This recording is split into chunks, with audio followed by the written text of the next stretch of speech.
آیا کله مو داسې ستره تېروتنه کړې چې هر څه مو ګډوډ کړي وي، رد شوي یاست، یا مو هغه څه چې میاشتو میاشتو پرې کار کړی وو په بشپړ ډول له منځه تللي وي؟ ډېری خلک په دغو شیبو کې ماتیږي. زه هم مخکې همداسې وم، ډېر حساس وم، له ناکامۍ وېرېدم او ژر به ماتېدم، خو وروسته مې 5 اصول زده کړل چې زما فکر او ذهن یې په بشپړ ډول را بدل کړ. همدغو اصولو زه له هغه انسانه چې د فشار لاندې به ماتېده داسې کس جوړ کړ چې اوس الحمدلله له خپل ژوند ډېر راضي یم. نو که ته هم غواړې قوي ذهني مقاومت جوړ کړې او په ژوند کې خپلو هدفونو ته ورسېږې، دا 5 اصول در سره مرسته کوي. لومړی اصل د سختۍ ګټه. هر ځل چې ته په خپله خوښه یو سخت او نارامه کار کوي، ته پر خپل ذهني مقاومت پانګونه کوي. د بیلګې په توګه که په ژوند کې له هر څه ویریږي، نو همدا اوس پرېکړه وکړئ چې پر خپلې همدغې ویرې مخکې ورځئ او له منځه به یې وړئ، ځکه تاسو نه یوازې دا ویره ماتولی شئ بلکې ډېر نور څه هم کولی شئ چې تاسو پرې پیاوړي ښکاره شئ. کله چې د چیلنج په وړاندې بریالي شئ، نو بیا به په اسانه د خلکو مخې ته خبرې وکړئ، سفرونه به وکړئ او لویې دندې به هم ترلاسه کړئ.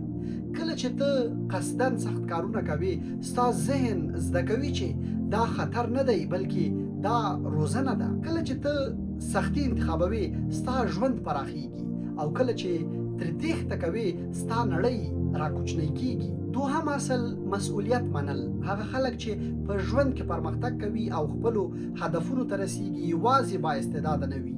فرق دا وي چې هغوی مسؤلیت مني. کله چې ته ستونزه ومنې، بیا یې حل کولی هم شي.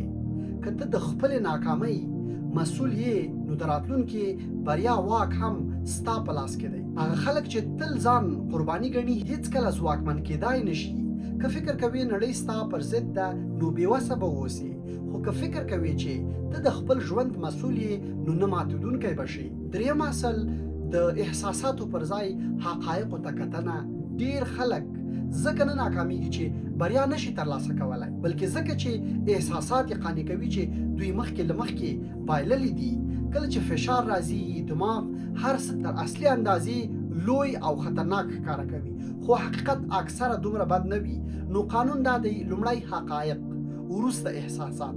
قوي خلک احساسات نه پټوي، خو اجازه هم نه ورکوي چې احساسات یې پرېکړې وکړي.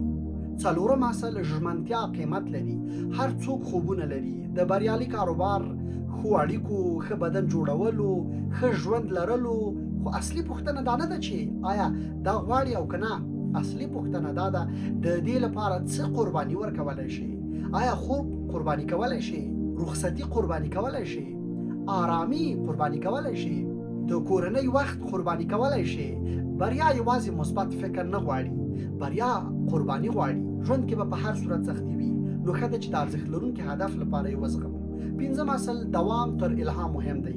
هغه څه چې تاسو ته بدلون در په برخه کوي، الهام نه دی، انګیزه هم نه ده، بلکې دوام دی. دوام دا چې هره ورځ حاضر شي، سختې خبرې وکړي، ستونزې حل کړي او بیا راپورته سي. همدا دوام انسان قوي کوي. ذهني مقاومت په یوه لویه لحظه کې نه جوړیږي، دا د زرګونو کوچنیو انتخابونو پایله ده. هر ځل چې ته له سختۍ تېښته نه کوې، مسؤلیت منې، د احساساتو پر ځای حقایقو ته ګورې او دوام کوې، ته ورو ورو داسې انسان جوړیږي چې له یو لوی بدلون سره مخ کېدلی شي. اوس چې هره ستونزه راشي، زه له ځانه یوه پوښتنه کوم: زه څنګه دا ستونزه د خپل ښه کېدو لپاره وکاروم؟ ځکه ډېری هغه سخت وختونه چې زه یې مات کړی وم، اوس راته معلومه شوې چې هماغه زما د بریا سبب شوی ده.